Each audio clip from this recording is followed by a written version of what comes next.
Hello and welcome. I'm Tim from LessonUp, and today we've got our heads in the clouds, the word cloud, that is. And as you can see by my nice little illustration there, with word cloud, of course, it's a great way of using an interactive, effectively mind map feature. You can get everyone in the class involved, and again, like everything I've shown you so far, really versatile, really something that's easy to use.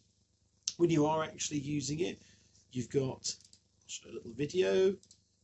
So this is a really simple example I've got here. If the actual bit wants to go, you can see here you can have the student or the learner contributions appear. First of all, they come out invisible, as it were, but you can reveal those in a second, and you can see you can have many more responses than this. This is just a little demo that I did myself, and as you can see, more contributions are coming in here from one of my literacy lessons, and you can reveal the answers as well. And you'll also notice as well you can drag these around.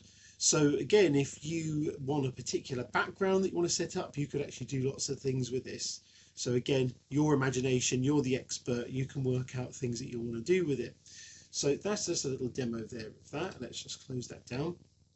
If we close this down as well, we can actually do a live demo of it. So again, it's as simple as going to add slide.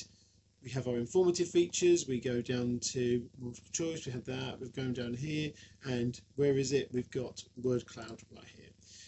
So we can put this, we can put any ideas in here that we want to do.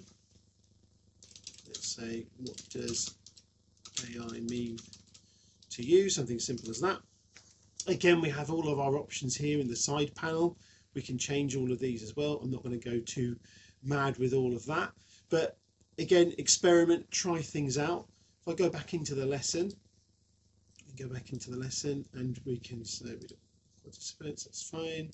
Close the window, and then we can move through to it. So I've already made that. The responses would all appear there in the way that I've done it before.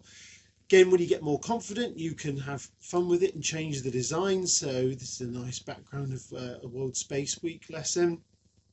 And again, you can do things like this as well, so you can really customize it. This is Anti-Slavery Day one, and the bubbles will appear and you can manipulate all of those as well. So really easy to do, really easy to run. Your learners have that code, put it in, they can contribute, you get everyone involved, and really, yeah, just let your imagination run wild. So having your head in the clouds is a good thing. That's with word cloud.